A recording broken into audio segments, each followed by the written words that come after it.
May I come in, sir? Come in. Good evening, sir. Good evening.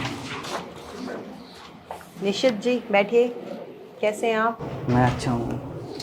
ऐसे लग रहा है अभी अभी एकदम रेडी होके आए हैं। बहुत स्मार्ट लग रहे हैं आप। Thank you. Introduce yourself. My name is Nishit Malik. I belong to Meerut, Uttar Pradesh. I have done my graduation from Delhi University. After that, I have completed BA degree from Sri Satya Sai University. Last 2 years, I am working कहाँ as पर है ये university? ये ma'am Bhopal में है। अच्छा, कहाँ पहुँच गए आप भोपाल? मैम बस वो वहाँ पे रिलेटिव्स थे तो सर वहाँ से कर ली थी। फिर वहीं रहते थे आप 2 साल? जी नहीं 1 ईयर। 1 ईयर की थी उस टाइम, तो 1 साल वहीं रहे। Okay, carry on. ये लास्ट ईयर था 2014 है ना, उसके बाद 2 ईयर की। जी yes, carry on. I like to edit videos, that's all about me. Hobbies, interest? Edit करना वीडियोस को, बस जी, यही? जी और कुछ? और नहीं। तो फिर सर वीडियोग्राफी में जाना, फोटोग्राफर बनना कभी सोचा नहीं आपने?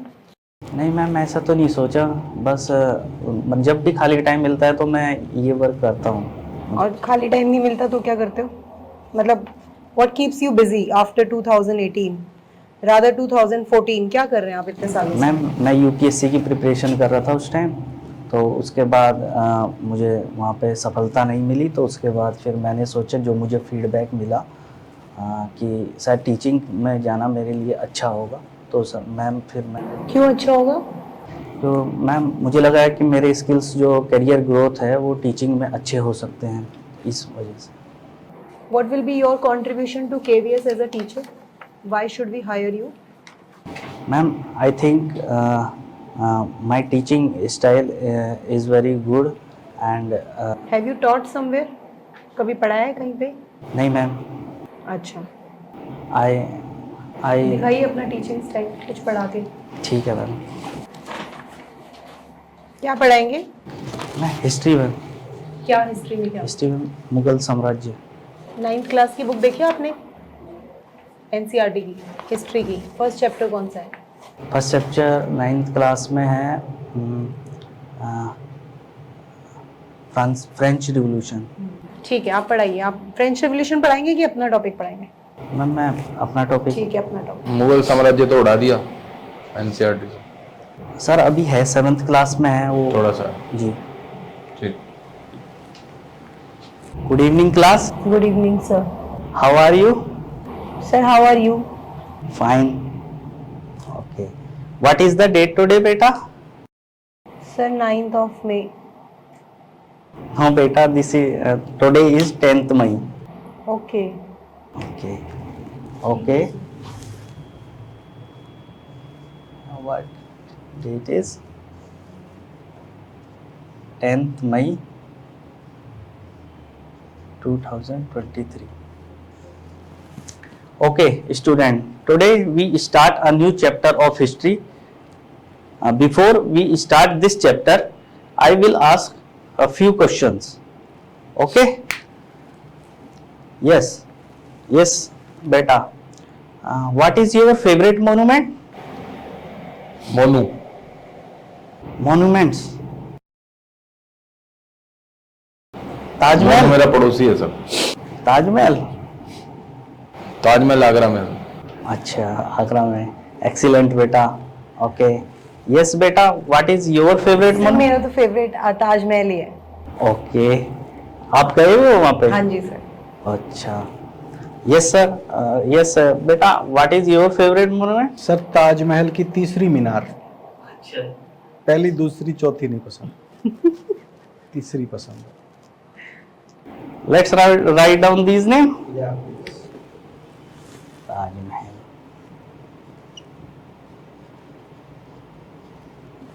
Any other monuments would you like?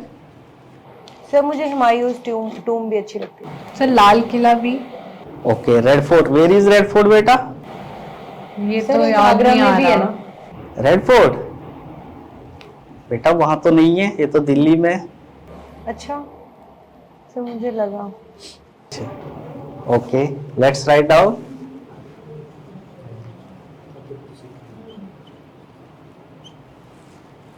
Okay. Any other? हुमायूं's tomb Humayun tomb. Where is Humayun tomb? से दिल्ली में। सर जामा मस्जिद भी आएगी क्या? बोल सकते हैं आप बेटा।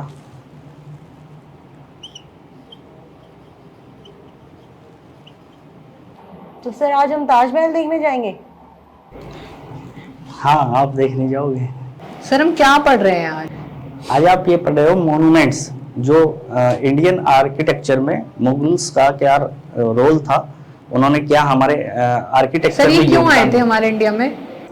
ये इन्वेडर्स थे पहले तो बेटा, और ये इसलिए आए थे कि यहाँ पर क्योंकि देश में संसाधन ज़्यादा थे, और वहाँ जहाँ पर सेंट्रल एशिया में उधर संसाधन की कमी थी, तो ये इन्वेडर्स थे, और आप इन्हें नोमैड भी कह सकते हैं कि वो आसपास ऐसे इधर उधर प्लेसेस टू प्लेसेस जाते रहते थे, और जहाँ भी इन्हें संसाधन ऐसी चीज़ें मिलती थी तो उसके लिए जाते थे।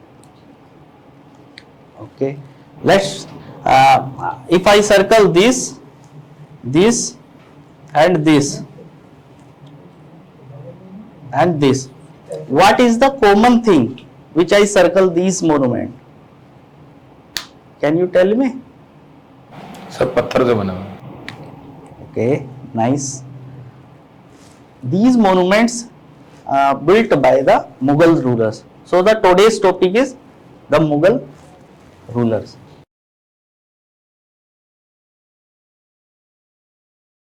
ये सर अपने साथ लेके आए थे वहाँ से? ये नहीं सर, यहीं पर। सर पर हम मुगल रूलर रहे हैं और फिर बात हम बिल्डिंग्स की कर रहे हैं। ओ सॉरी, मुझे मुगल एम्पायर कहना था। मुगल एम्पायर। ये बिल्डिंग बनाते थे।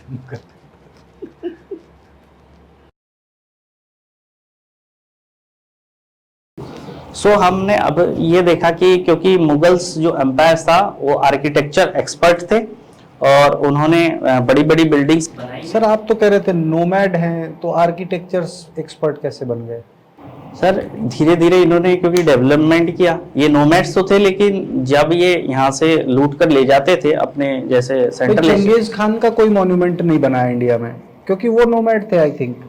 सर चंगेज खान नोमैड्स थे, लेकिन क्योंकि वो मैटरनल साइड से जुड़े हुए थे मुगल से, और पैटर्नल साइड से ये तैमूर से जुड़े हुए थे। तो तैमूर कौन है? तैमूर सेंट्रल एशिया में इसका शासन था, डायनेस्टी थी एक बड़ी, जो ईरान, अफगानिस्तान और सेंट्रल एशिया में। चंगेज खान और तैमूर के बीच में क्या कनेक्शन है? सर वैसे दोनों तो इन्वेडर्स थे, और दोनों ही लूट के जो है साम्राज्य स्थापित करना। इंडिया आए थे दोनों? यस सर, आए थे मैम, दोनों आए थे ना। आ जाइए सर, आइए। बैठिए। What is the full form sir? Ma'am full form तो अभी मेरे को याद, पूरा कोर्स कर लिया आपने? कॉन्सेप्ट ऑफ कुछ सर ऐसे ही करके था कुछ। अच्छा, तो आपकी टीचिंग स्टाइल से तो नहीं लगता कि आपका कोई बहुत केवीएस की तरफ रुझान रहा है, तो मुझे तो लग रहा है कि आपका बैकअप प्लान है ये। नहीं मैम, आपने ऐसा पढ़ाया कभी? नहीं पढ़ाया? नहीं पढ़ाया। चलिए ठीक है, मैम पूछेंगे क्वेश्चन। निशित जी, तो कुछ विषय के बारे में बात करते हैं। अगर मैं आपसे पूछूं कि ऑटोमन एम्पायर जब ये सारी चीज़ें चल रही थी, बल्कन क्राइसिस के बारे में आपने पढ़ाई करी है, आज का जो करंट टर्की है जहाँ पर, और भी बहुत सारे देश हैं, ऑटोमन एम्पायर के बारे में मुझे थोड़ा बताइए। मैम ऑटोमन एम्पायर के बारे में तो मैंने नहीं पढ़ा है। क्लास 10th में पहले ही चैप्टर में इम्पीरियलिज्म शब्द का इस्तेमाल होता है। इम्पीरियलिज्म से आप क्या समझते हैं? Please, sorry ma'am. जिसके वजह से फर्स्ट वर्ल्ड वॉर हुआ था। Sorry ma'am. Second world war की वजह? जर्मनी का पोलैंड पर हमला था, उसकी वजह से सेकेंड वर्ल्ड वॉर हुआ था। तो जापान के ऊपर क्यों ये सारी चीज़ें हुई? मैम क्योंकि जापान जो था वो उस समय क्योंकि अलायंस में था इनके, तो इस वजह से उसके साथ भी जो है फिर विद्रोह मुझे आप दोनों अलायंस का नाम बताएंगे? एक तरफ तो मित्रराष्ट्र थे और एक तरफ सेकंड नेम मेरे को याद नहीं आ रहा। एलाइड एंड एक्सिस, है ना? केंद्रीय धुरिया। और उसी के साथ साथ आप सर्व शिक्षा अभियान के बारे में कोई जानकारी रखते हैं? मैम जहाँ तक मैंने पढ़ा है कि सर्व शिक्षा अभियान केंद्रीय सरकार द्वारा चलाया गया एक अभियान है जिसके जरिए सभी को शिक्षा, क्योंकि जो सभी को जी जो या हमारा कोई एक particular age group? Particular age group भी कह सकते हैं, छोटे शायद प्राइमरी एज ग्रुप के बच्चों को। फिर भी आप अंदाजा लगाना चाहेंगे क्या उम्र रह सकती है इसमें, कहाँ से लेके कहाँ तक?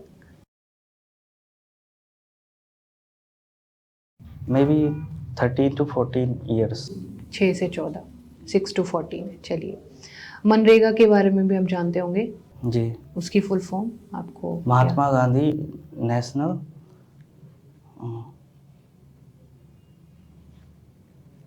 रूरल एम्प्लॉयमेंट रूरल गारंटी है। एम्प्लॉयमेंट। इसमें कुछ दिनों का भी प्राविधान होता है कि कितने दिन? 100 डेज का प्रावधान होता है मैम। ठीक है। इंडिया में मेजर क्रॉप होती है जी, आप चावल और गेहूँ। गेहूँ। आप मुझे चावल की कुछ विशेषताएं बता दीजिए, टेम्परेचर, रेनफॉल कितनी चाहिए, ये सारी चीज़ें। मैम चावल में मैक्सिमम टेम्परेचर चाहिए लगभग 30 डिग्री के आसपास, 20 से 30 डिग्री। और इसके अलावा क्योंकि यह हॉट टेम्परेचर की फसल है और इसके लिए बारिश अच्छी चाहिए। कम से कम 100 सेंटीमीटर से 200 सेंटीमीटर वार्षिक वर्षा चाहिए। ठीक है। अगर वर्षा को जो इंस्ट्रूमेंट होता है बारिश को नापने का, उसका अंदाज़ा है वो किससे नापी जाती है, वो क्या इंस्ट्रूमेंट होता है? मैम उसका मतलब नापते कैसे हैं? अगर मान लीजिए मैं एक 10वीं कक्षा की छात्र हूँ, 10वीं की छोड़िए 9वीं की मानिए, आप मुझे कैसे समझाएंगे? आप हाथ से कुछ ऐसी एक्टिविटी करके मुझे बता सकते हैं प्रैक्टिकल की कैसे नापा जाता है? हाथ से तो नहीं, शायद एक वो होता है बीकर टाइप से का एक, बिल्कुल उसमें हाँ। उसके शायद उससे नापते हैं। जी बिल्कुल, आप बिल्कुल सही हैं। एक ज़मीन में छेद करके बीकर टाइप जो है इंस्ट्रूमेंट डाला जाता है, उससे अंदाज़ा लगाया जाता है कितने सेंटीमीटर रेनफॉल होगी। ठीक है, ठीक है। आप कंटेंट राइटिंग में थे, क्या लिखते थे? मैम मैं एजुकेशनल जो वेबसाइट होती है उनमें जोन सी भी रिक्रूटमेंट नहीं निकलती है, उसके बारे में देता था सर मैम जानकारी। क्या लिखते थे आप, मतलब जानकारी एज इन? जैसे मैम इंट्रोडक्शन दिया, क्या जॉब है, कौन कौन एलिजिबल है, फिर इसके अलावा कि इसकी जैसे क्वालिफिकेशन। डीओई की एक साइट है जी, उसके लिए आप लिखते हैं, मतलब जो दिखता है वो आप वो कंटेंट लिखते थे ऐसे? नहीं मैम ऐसे प्राइवेट जो प्राइवेट के वेबसाइट लिए, मतलब मैं एग्जांपल दे रही हूँ। जी जी, तो ये एलिजिबिलिटी क्राइटेरिया है, ये वो सारा एलिजिबिलिटी, हाँ कंटेंट। हाँ। अच्छा, तो उसमें तो आप एक करियर भी बना सकते थे अच्छा खासा। मैम मुझे लगा कि बच्चों के साथ जुड़ना ज़्यादा अच्छा रहेगा, कि हम नई नई जिंदगियों के बदलाव कर सकते हैं और क्योंकि हम एक नई जिंदगियों से मिल रहे हैं तो उनमें नए चेंजेस ला सकते हैं। जो हमने परेशानियां झेली है अपनी लाइफ में, तो हम एक अच्छे। कैसी परेशानियां झेली आपने अपनी लाइफ में, कुछ बताएंगे? जैसे मैम कि रोट लर्निंग पे ज़्यादा पहले इतना फोकस होता था कि बच्चा अंडरस्टैंडिंग बेस नहीं करता था, वो हमने भी की हुई है। और मैं समझता हूँ कि रोट लर्निंग नहीं होनी चाहिए, अंडरस्टैंडिंग पे बेस्ड होनी चाहिए एजुकेशन। और क्या आज की एजुकेशन अंडरस्टैंडिंग बेस्ड है? हाँ मैम, आज की अंडरस्टैंडिंग बेस है और इसमें क्योंकि वर्तमान में कई चैलेंजेस हैं और जिसको एनईपी मुझे तो पॉलिसी। कुछ नहीं दिख रहे सर, वही का वही जो चैप्टर मैंने 10th में पढ़े थे आज भी वही पढ़ रहे हैं। मैम वो तो है। क्या चेंजेस दिखते हैं आपको हमारे टाइम से और आज के टाइम पे? मुझे लगता है कि उस टाइम जो था वो अंडरस्टैंडिंग ज़्यादा नहीं थी बच्चों की, इस समय ज़्यादा अंडरस्टैंडिंग है बच्चे के पैशन को पहचानने के लिए। हमें सीसी से आप क्या समझते हैं? सीसी ऐसे टर्म स्पेसिफिक याद नहीं नो है। सॉरी, डिटेंशन पॉलिसी का क्या मतलब है? No detention policy. बाला से आपका क्या अभिप्राय है? बाला मैम ये है कि बिल्डिंग एज लर्निंग एड, उसमें हम बिल्डिंग को एक एज ए एड के रूप में प्रयोग करते हैं कि बच्चे उससे सीखे। हम बिल्डिंग पे जैसे मैथमेटिकल का कोई वो हो गया या फिर कुछ ऐसी चीज़ें। ठीक है, I think we are done, है ना सर?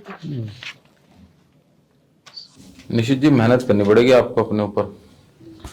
कोई कनेक्शन मतलब ऐसा नहीं लग रहा बॉडी लैंग्वेज से कि टीचर वाला कुछ ऐसा फील नहीं आ रहा। ठीक है, एक तो आपका- ये ट्रू। हाँ, एक तो आपका विषय ऐसा है ना कि बच्चे सोते हैं इस विषय में। ठीक है, मैं खुद एक एसएसटी की टीचर हूँ, तो अगर मैं भी ऐसे ही पढ़ाऊंगी, हाँ बच्चों आज हम पढ़ेंगे, तो मुझे खुद नींद आएगी। तो देखिए, आपने ऐसा सब्जेक्ट चुना है जिसमें आपको एनर्जी दिखानी पड़ेगी, इंटरेस्ट बच्चों का खींचना पड़ेगा अपनी ओर। ठीक है, तो उस चीज़ पर आप काम करिए कि मैं आपको एज ए केवीएस टीचर देख रही हूँ, एक हंसता खेलता हो, है ना, इतना सीरियस टीचर ना हो। स्कोर क्या था सर आपका? मेरा 140, और कट ऑफ? 134। तो थोड़ा सा आप उस चीज़ पे काम करिए, इतना सीरियस होने की कोई बात थोड़ी है। मोनोटोनस सा लग रहा था, एक जैसा आपको कुछ कैसा वॉइस लगा आपका मॉड्यूलेशन। interview? थोड़ा सही से तो नहीं लगा, आप नेचुरल नहीं लग रहे थे मुझे। आपको भी लगा होगा ये, यू आर नॉट योर थोड़ा नेचुरल। कंफर्टेबल थोड़ा। सर ऐसा लगा यूपीएससी के आप कैंडिडेट हो, बैकअप प्लान में बस आ गए हो, चलो देख लेते नहीं हैं। मैम, ऐसा लगा, मैं ये जी। कह रही हूँ, ऐसा लगा, मतलब दिस मे आप नॉट बी बातें द तो काफी करते रियलिटी। होगे या रिजर्व टाइप के हैं? इतनी तो नहीं करते सर। कम करते हैं, थोड़ा करिए, फिर कर लिया कीजिए, कोई दिक्कत नहीं। आपने होगा। एजुकेशन में बोला चेंजेस आए हैं, क्या चेंजेस आए हैं? सीसीई कितना बड़ा कॉन्सेप्ट है, मैम उसकी टर्म थोड़ी याद नहीं आ रही है कॉन्टिन्यूअस एंड कॉम्प्रिहेंसिव इवैल्यूएशन। अभी। जी, evaluation no holistic. Detention policy नहीं बता पा रहे सर।